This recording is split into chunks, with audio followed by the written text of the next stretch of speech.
McLaren team principal Andrea Stella thinks Daniel Ricciardo's fastest lap at the end of the Singapore Grand Prix needs to be looked into, suggesting Ricciardo helped Max Verstappen in the Drivers' Championship.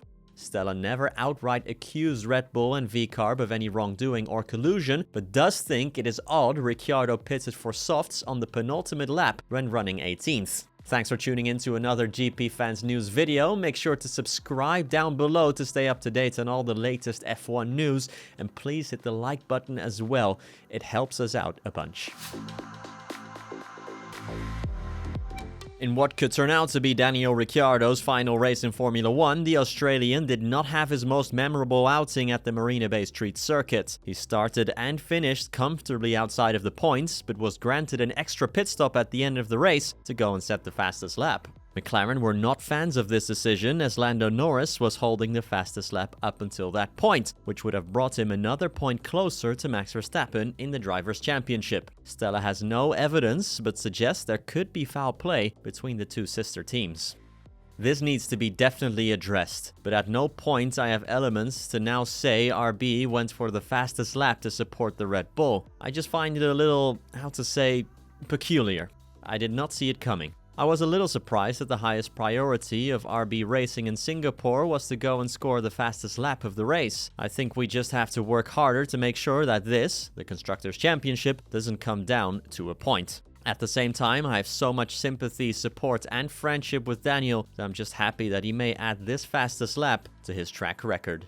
Staying with Red Bull, the plot has thickened even more in the standoff between Max Verstappen and the FIA, as the GPDA's chairman Alex Wurz is next in defending the defending world champion. Verstappen's punishment for swearing during a press conference is to, quote, accomplish some work in public interest, the FIA have ruled, something a big part of the grid are not happy with out of principle. Wurz is the chair of the GPDA, the Grand Prix Drivers Association, and thinks the penalty handed to Verstappen is way too severe, as did Lewis Hamilton and Lando Norris, among others. The former driver, Wurz, was also quick to point at past examples of swearing in Formula 1 and how this wasn't only not punished, but actually put on a pedestal.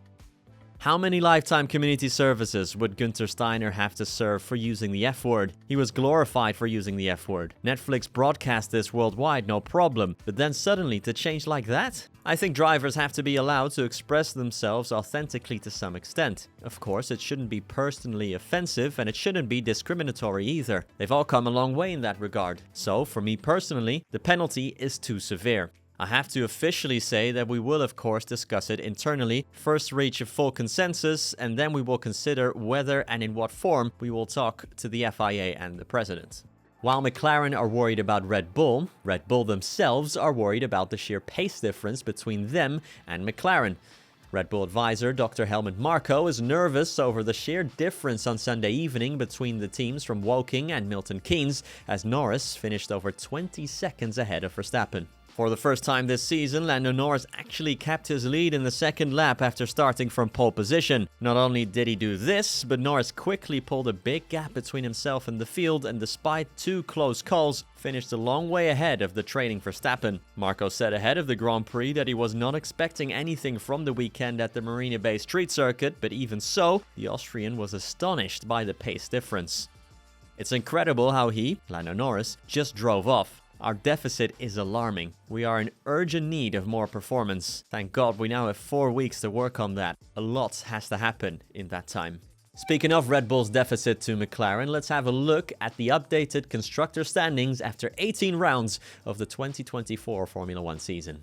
McLaren have more than doubled the lead of the championship they had in Baku, as their advantage has ballooned from 20 to 41 points over Red Bull Racing, scoring 40 compared to the Bulls' 19 points. Ferrari's underwhelming weekend saw Charles Leclerc finish 5th and Carlos Sainz 7th, leaving the team on 441 points, 34 behind Red Bull. All three teams could still realistically claim the Constructors' title. Ferrari hasn't done that since 2008, while McLaren hasn't since 1998. In 7th place, Haas have now had 3 point-scoring weekends in a row and are just 3 points behind VCarb on 31 points. Kick Sauber are still waiting on their first points finish.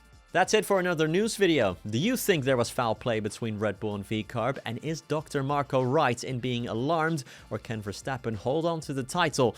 Let us know your thoughts in the comments down below. We always love reading them. And I'll be back tomorrow for another video.